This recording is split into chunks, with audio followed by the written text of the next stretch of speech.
I always feel like I'm better water when I'm dressed like one.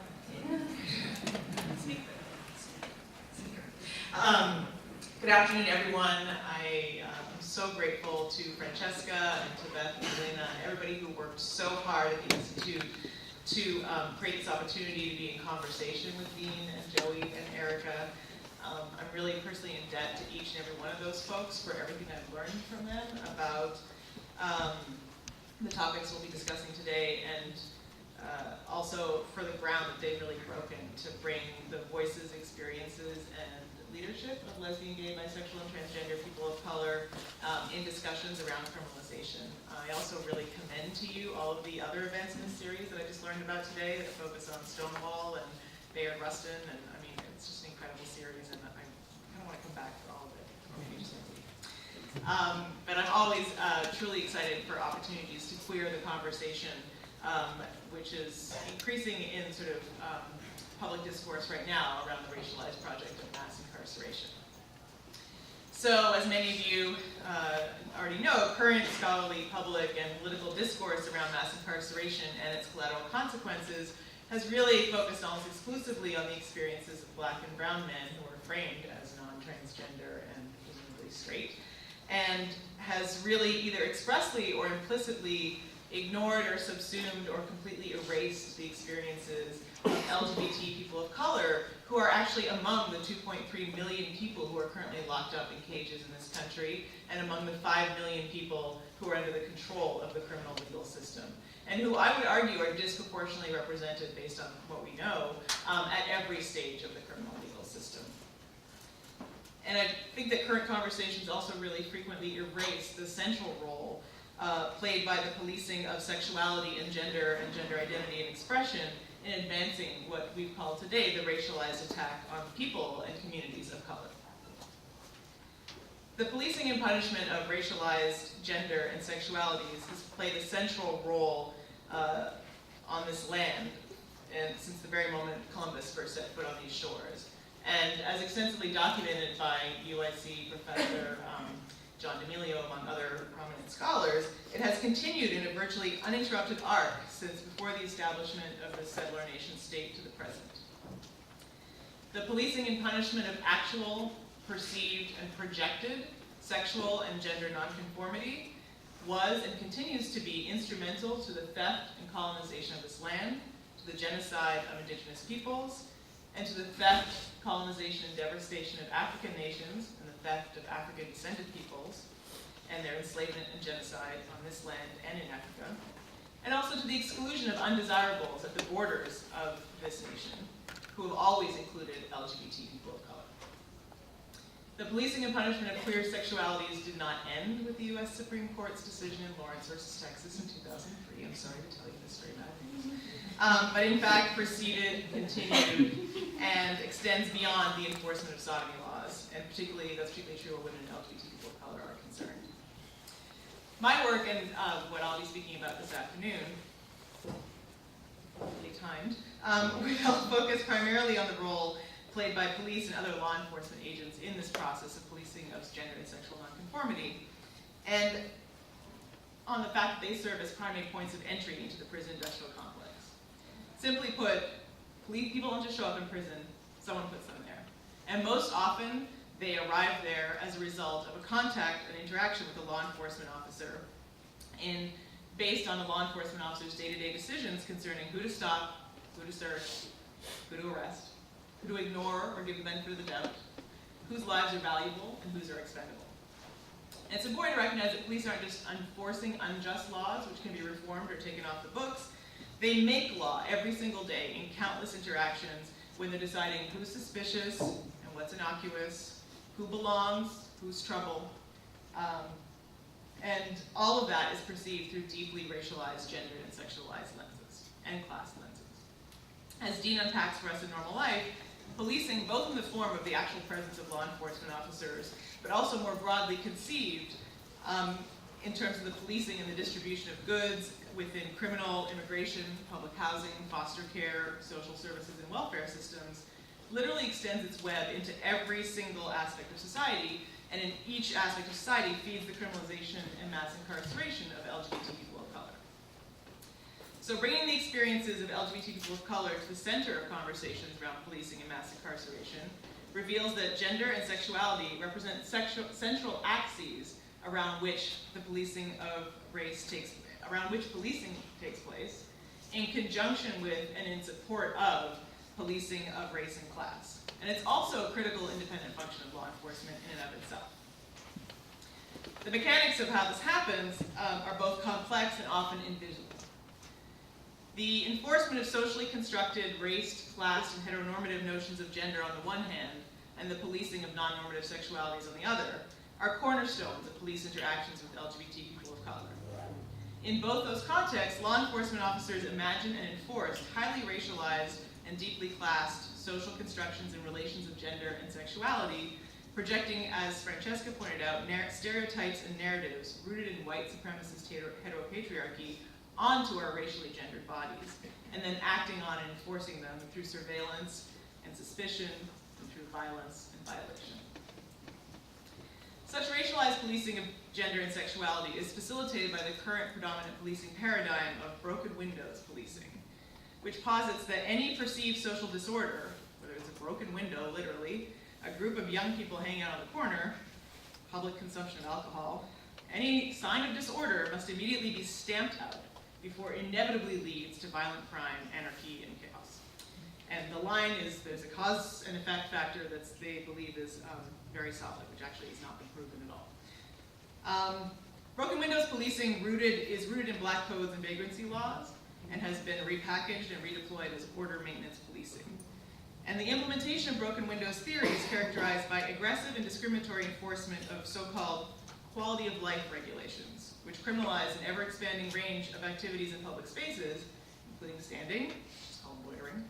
sitting, sleeping, eating, drinking, urinating, making excessive noise, and approaching strangers. By criminalizing otherwise ordinary and lawful activities,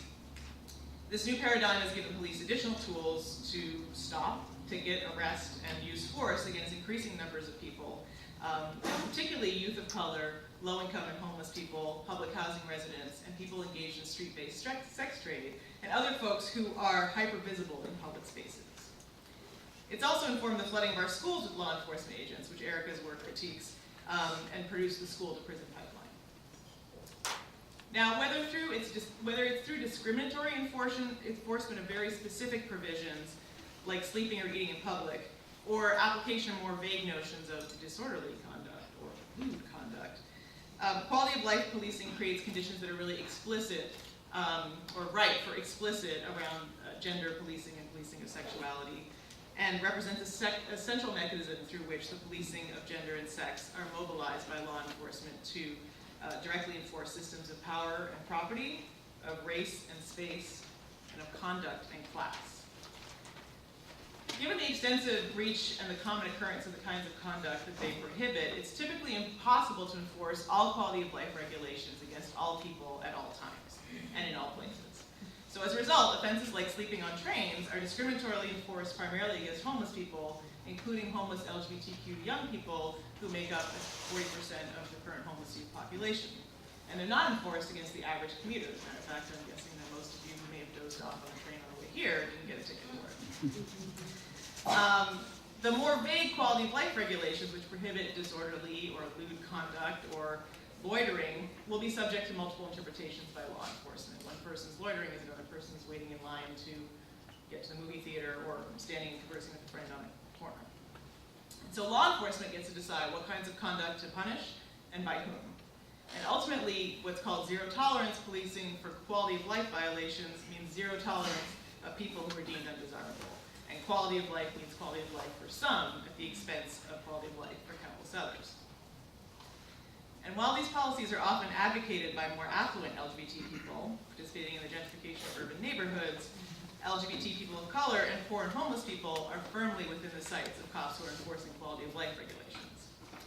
As Eva Pendleton points out, the systematic repression of queers who congregate in public has historically operated to punish them for their very deviant and heterosexual monogamous norms, and render the public sphere safe from non-normative sexuality.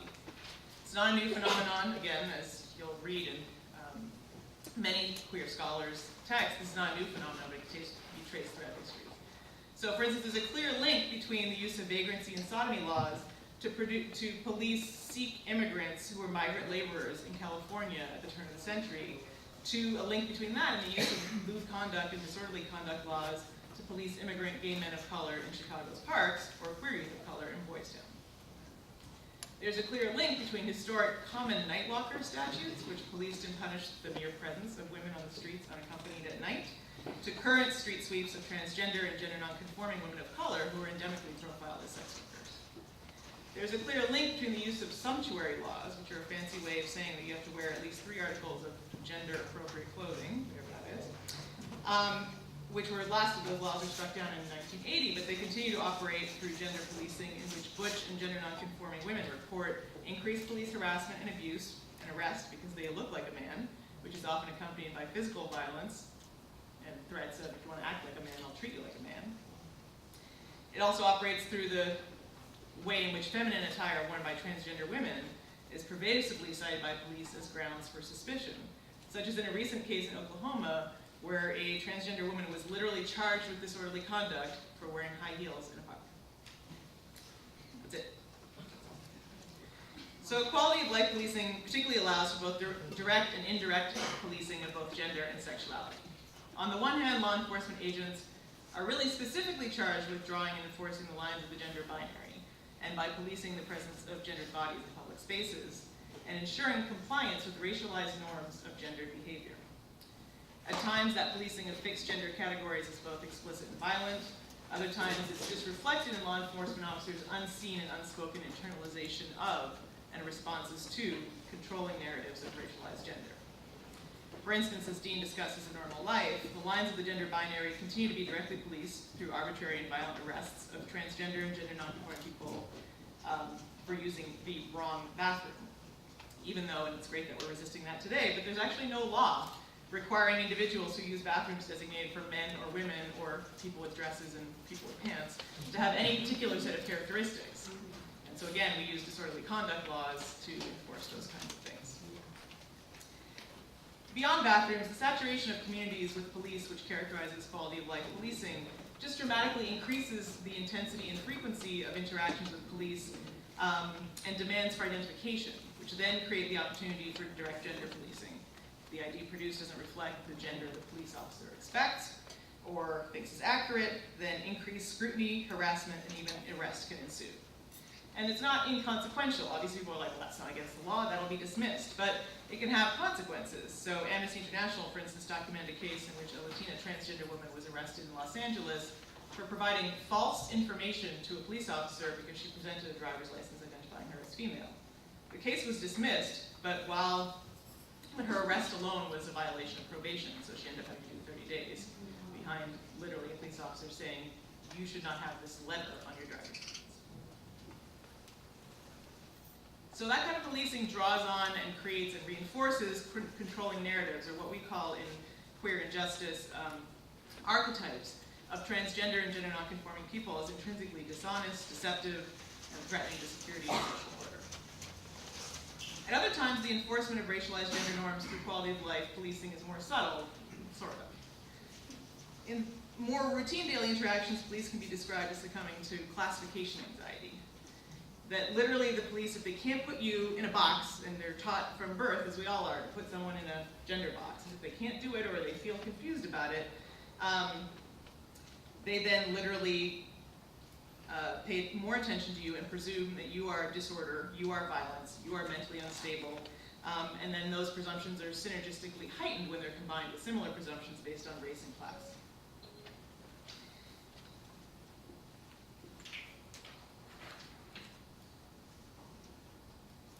And the consequences of perceived gender disjuncture in public spaces extend from suspicion, surveillance, and harassment, but literally then to arbitrary arrest and attempts to literally physically cage gender nonconforming bodies. So trans activist Les Feinberg once said, even where the laws are not written down, police are empowered to carry out merciless punishment for sex and gender difference. And as women of color theorists have clearly articulated over the years, gender nonconformity extends beyond individual expression to racialized constructions and projections of gender and sexuality. So African-descended women, for instance, are routinely masculinized through controlling narratives that are rooted in slavery, and they are therefore consistently treated by police as inherently inviolable, mercurially violent, pathologically devious or predatory, regardless of what we're actually doing or our actual circumstances. And then black lesbians are further masculinized by law enforcement officers, which results in routine arrest and punishment, regardless of whether we ourselves are subjects of violence, as was the case involving the New Jersey 7, which I assume many of you know about, and which, if you don't, you'll be able to read about it in April in a book called Arresting Justice, Black Women, Violence, and Prison Nation, authored by Andrea Ritchie. But in that case, a group of young working class and gender nonconforming women were victims of sexual and physical violence, but were perceived, framed, and ultimately convicted as perpetrators of violence against the individual who had assaulted them. And working class or low-income women like the New Jersey 7 are also perceived to be more masculine than middle or upper class women, and therefore, again, subject to greater presumptions of violence and criminality by law enforcement officers. So these actual and perceived gender transgressions inform the increasingly frequent interactions between LGBT people of color in public spaces, in public housing, and public benefits offices, and also within the larger context of the war on drugs, the war on terror, the war on prostitution, the war on immigrants, name it. As I mentioned earlier, the second cornerstone of police interactions with LGBT people of color is the regulation of sexuality and sexual expression. So quality of life policing is also a weapon for enforcing dominant sexualities and policing public sex. Along with raids of lesbian and gay establishments and targeted policing of sex work, which we might not be more familiar with, the existence or perceived existence of deviant or so-called deviant sexualities in public spaces is really aggressively policed and punished through the enforcement of lewd conduct and public indecency and loitering with the intent to solicit laws. As a general rule, lewd conduct statutes share the common characteristic of allowing individual law enforcement officers and agencies to have complete discretion in deciding what's lewd and obscene or indecent, and when and where those laws will be enforced and how they'll be enforced.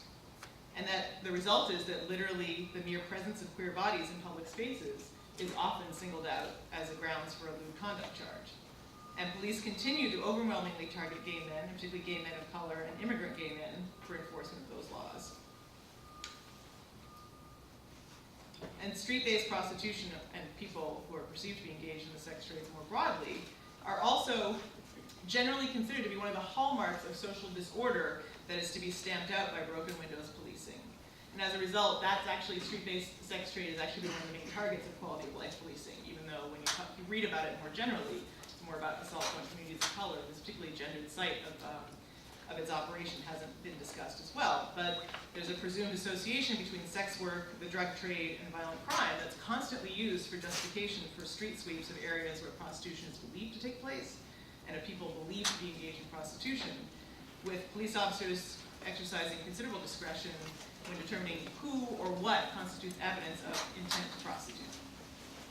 As a result, gender nonconformity, particularly as expressed by gay men and transgender women, is highly sexualized by the police, leading to presumptions of involvement in both commercial and non-commercial sexual exchange.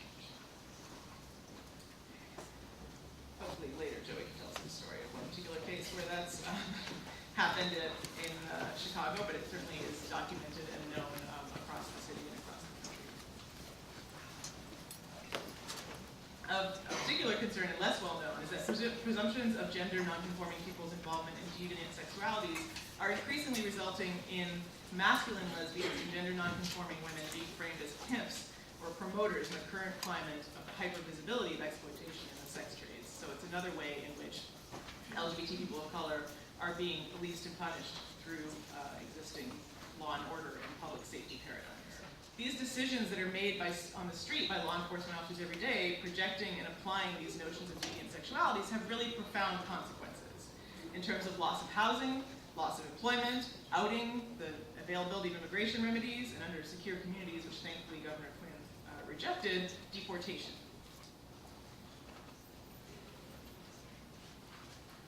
I will stop just my last minute. Say that in Louisiana, the policing of racialized constructions of deviant sexualities is facilitated, for instance, this is an extreme example, but the reason I talk about it is because I think it really illustrates some of the things that I've been talking about today. So there's a centuries-old crime against nature law, which singles out solicitation of oral or anal sex for harsher punishment, which includes mandatory registration as a sex offender for 15 years to life. And police and prosecutors are given no guidance whatsoever in deciding when to charge someone with crime against nature by solicitation or prostitution, which covers the exact same conduct, plus vaginal sex. And predictably, poor black women involved in street-based economies, transgender women, and gay men of color are all perceived to be sexually deviant in a really graphic representation of the theory advanced by Kathy Cohen in Constable Daggers and Welfare Queens. And so all of them are singled out for the crime against nature charge and required to register as sex offenders, creating really both theoretical and real common ground on which multi-gender and multi-issue legal advocacy and organizing can be solidly built, such that bringing LGBT people of color to the center of conversations around policing and punishment isn't only about LGBT people of color. It really illustrates that it's about showing how gender and sexuality is used to criminalize all of us.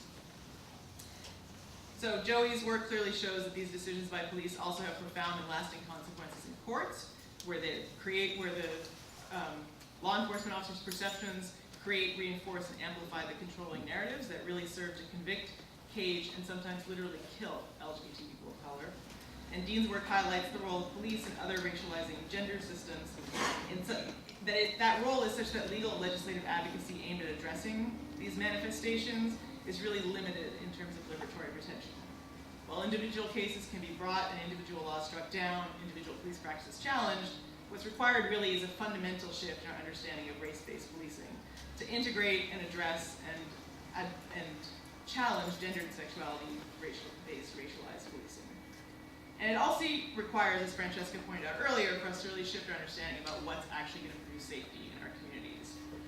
And it demands that we follow the lead of groups like Insight, like the Sylvia Rivera Law Project, like Critical Resistance, and like Chicago's Young Women's Empowerment Project, and that of others who have challenged us to recognize that struggles against state violence and interpersonal violence are bound up together, and that we must envision and enact transformative approaches to